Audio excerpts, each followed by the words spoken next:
As we inch closer towards the Green Bay Packers starting training camp, they get some great news that we're going to talk about in this video.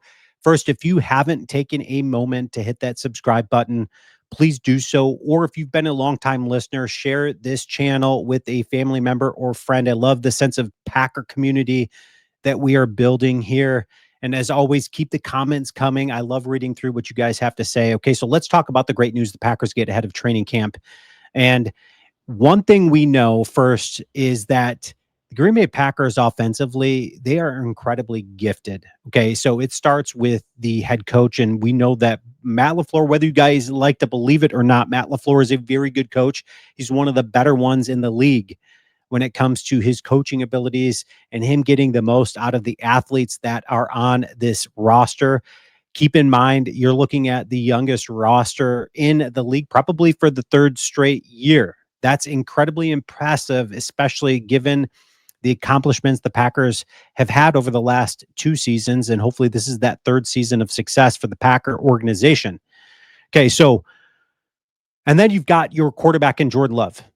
Jordan Love is a very good leader, and I think you're going to see that he's going to take a massive step forward, a leap forward as a NFL quarterback, solidifying his place as an elite quarterback at the end of this season. And I really do firmly believe that.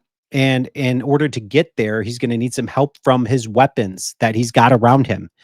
And the fact that Brian Gutekunst went out and drafted a guy in Matthew Golden and Savion Williams, that is only going to help what was a crutch to us last season, which was drop passes. You look at Jaden Reed's drop passes, Dontavian Wicks drops passes last season.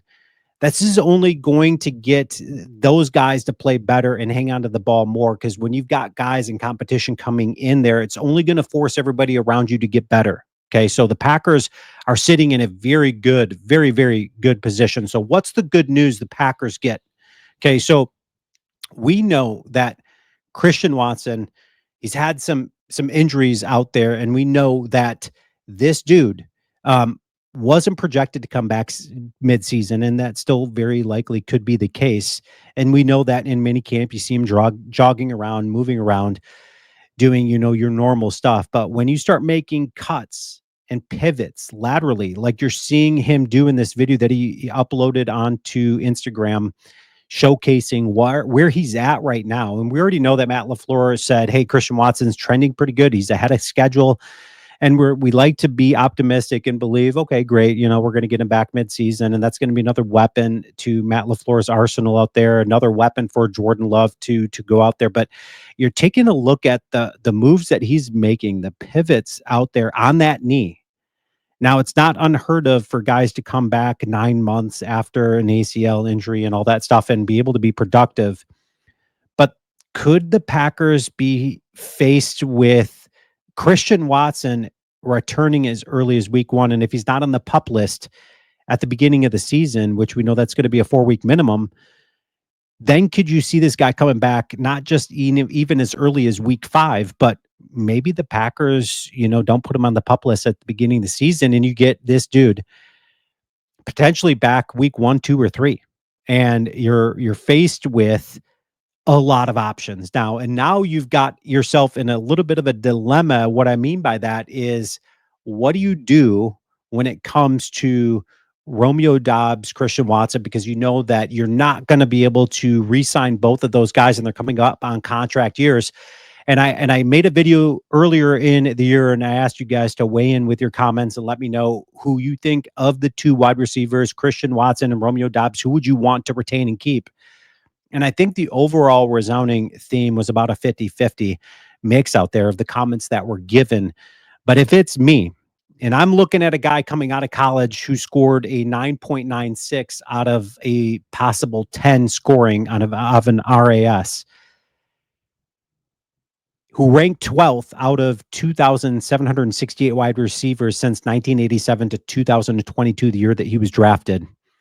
That's elite caliber type of wide receiver potential that you've got in Christian Watson. Now, he's been unable to remain healthy out there, but no fault of his going out there.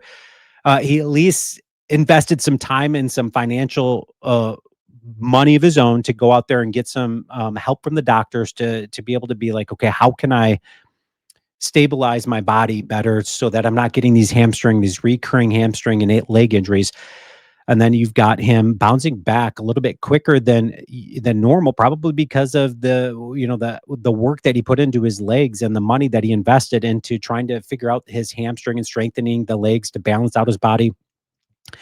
Now you're looking at a guy that could be returning pretty early. And again, it's not uncommon for guys to come back that soon. However, given the fact that Christian Watson is plagued with injuries and he seems to be lingering and he seems to recover slowly from these hamstring injuries, and since he's all of a sudden seen the doctors that he needed to invest at the time, all of a sudden you're looking at a quicker return time for a guy that is crazy athletic. And you look at the guys that Brian Gutekunst has built in this roster, guys that are crazy athletic, even guys that we didn't draft, like Isaiah Simmons, who I think, you look at he scored pretty much a 9.96 out of 10.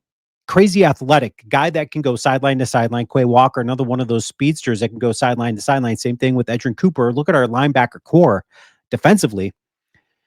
And then you get guys on offense like Matthew Golden in the draft, um, athletic utility knives and Savion Williams and Jaden Reed. And then you get a guy like Christian Watson that is so quick and he hasn't fully reached his ceiling. Nobody quite knows what this dude is capable of yet because of injuries. But you're looking at a possible amazing scenario facing the beginning of the season now, where you've got so many weapons and you're forced with, okay, let's use Romeo Doubs as trade bait. Let's get some draft capital out of this guy, because to me, his injuries scare me more with his concussions. Because as soon as you get that concussion, as soon as he gets that concussion at the beginning of the year, middle of the year, or maybe he doesn't, but as soon as he gets that concussion, everybody's going to be, okay, we're not going to be re-signing this guy. And then you're not going to be able to get as much out of this dude. So I would say, man, if Christian Watson is trending towards coming back really early in the year, if not maybe the beginning of the season, and then you've got guys like Matthew Golden and Christian Watson. Christian Watson at least has gone out there and showcased and made the uh, uh, defenses that we play against. They're going to have to account for him being out on the football field. He's already given himself as he's proved that he's a weapon out there that you've got to account for defensively. Matthew Golden hasn't done that yet. We know that he's capable of doing it. That's why Brian Gutekunst went and got him when he did. We know that he's crazy fast. So you've got a guy in Christian Watson, and then you've got a guy like Jaden Reed and Savion Williams, and you've got all these weapons on Dontavian Wicks. We're not even talking about that guy. I think he reminds me a lot of Devontae Adams, and then his inability to catch the ball last year was not something that we hadn't seen in Devontae Adams, his sophomore year with the Packers. And then we already know the outcome of him. But man, the Green Bay Packers are faced with a guy who overall PFF score of a 70, who had a overall solid year, receiving grade of a 72.2, 29 receptions, so 620 yards, 2 touchdowns. But we know that the sky's the limit, and the more surrounding cast that you can put around the Packers, Jordan Love out there, the better it's going to be for them. Okay, so you're looking at this video, you're looking at the cuts of Christian Watson out there, and you're seeing, oh my gosh, the Green Bay Packers may be faced with, when do we get this guy back? We could possibly get this dude back very early in the year, which would be a nightmare for any defenses out there facing the Green Bay Packers offense that's already gifted. We've bolstered our offensive line. We've got Josh Jacobs and hopefully a returning Marshawn Lloyd, who that's a weapon out there in and of itself too, right? So, and then you've got your tight ends, Tucker Kraft and Luke Musgrave. Again, another guy that we haven't seen the potential out of him yet due to injuries. Luke Musgrave, a guy that can be a mismatched nightmare. And then you look at the Packers roster, and that's what they're creating, is mismatch nightmares defensively and offensively. I'm loving it.